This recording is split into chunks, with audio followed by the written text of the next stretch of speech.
Hi everybody. What I want to do is continue reading Three Skeleton Key to give you some ideas on what to include in the story that you are going to be writing next week, the week that ends May 8th, okay? So in the last video, I talked about the exposition, which is where you begin the story, you set the tone, you introduce characters, and you introduce the setting. In this story, Three Skeleton Key, the setting is South America at a lighthouse. The characters are the narrator at the lighthouse, Laglio, and Ichua. And the tone is negative, and there's evidence for that. The fact that it's named after skeletons, Three Skeleton Key. It talks about the sharks, it talks about the rats, it talks about the treacherously smooth rocks. All of these create a negative tone. That's what you want to do in your story. You want to set a tone, you want to include characters, a setting, and then you want to have a complication of some kind of problem that a character either overcomes or doesn't. What I'm going to do now is get back on Three Skeleton Key.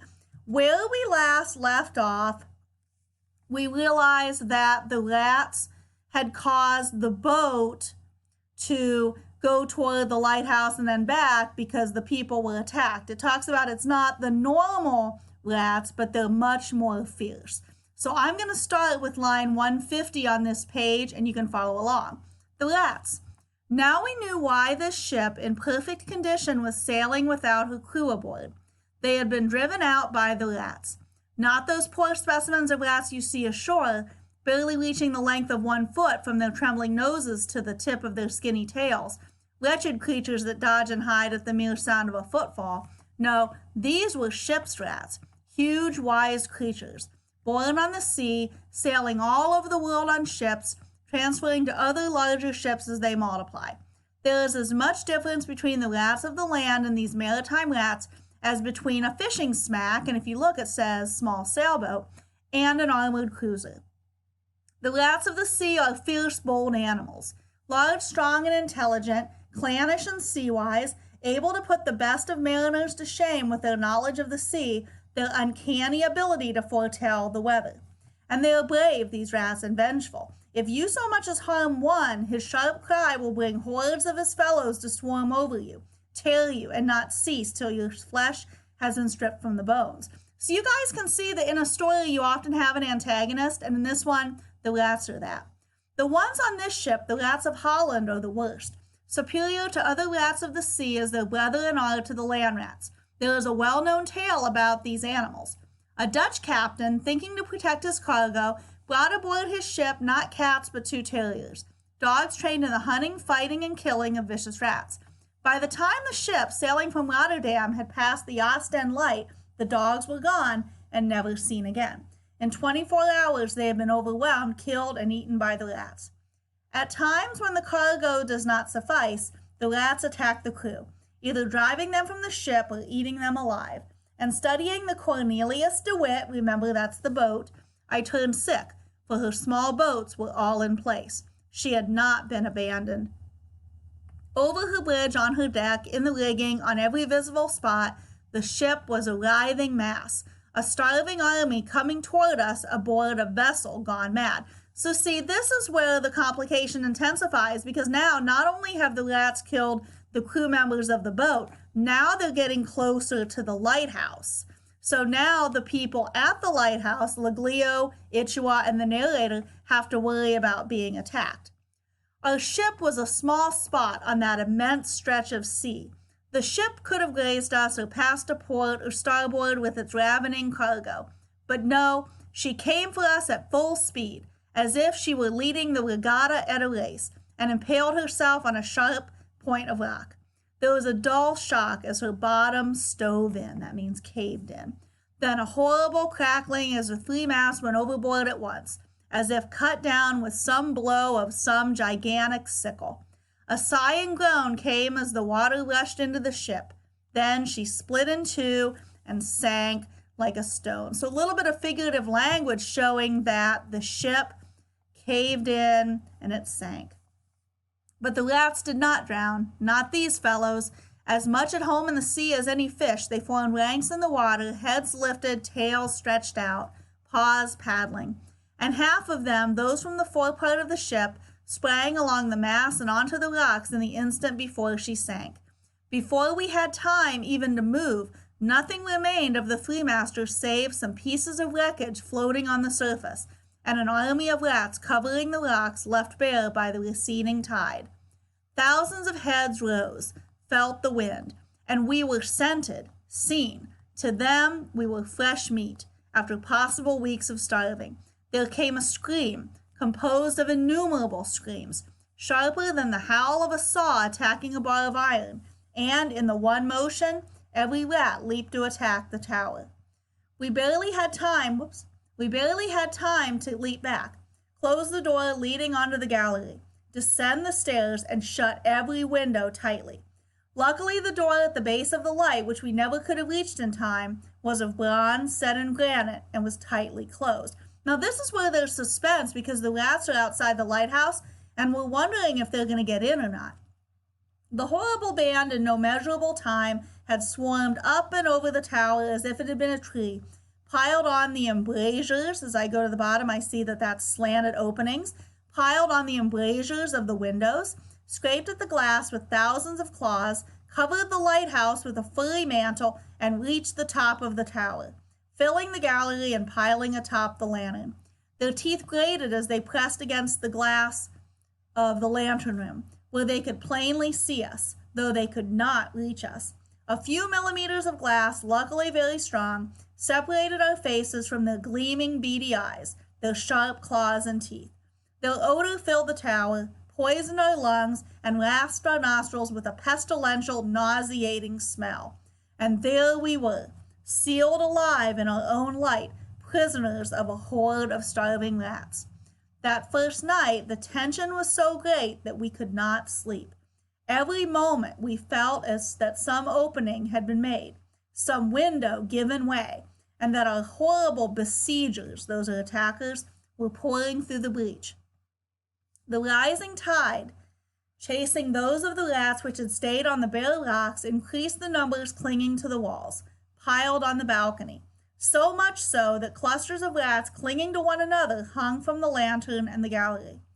With the coming of darkness, we lit the light, and the turning beam completely maddened the beasts.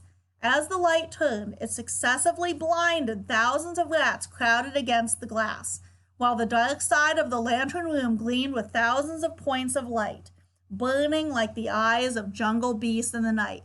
Now notice there's figurative language, there's imagery, you can imagine this, there's also the simile, burning like the eyes of jungle beasts. All the while we could hear the enraged scraping of claws against the stone and glass, while the chorus of cries was so loud that we had to shout to hear one another. From time to time, some of the rats fought amongst themselves, and a dark cluster would detach itself, falling into the sea like a ripe fruit from a tree. Then we would see phosphorescent streaks as triangular fins slash the water. Sharks, permanent guardians of our rock, feasting on our jailers. The next day we were calmer and amused ourselves teasing the rats, placing our faces against the glass which separated us. They could not fathom. If you look to the left, it says that means understand. They could not fathom the invisible barrier which separated them from us, and we laughed as we watched them leaping against the heavy glass. But the day after that, we realized how serious our position was.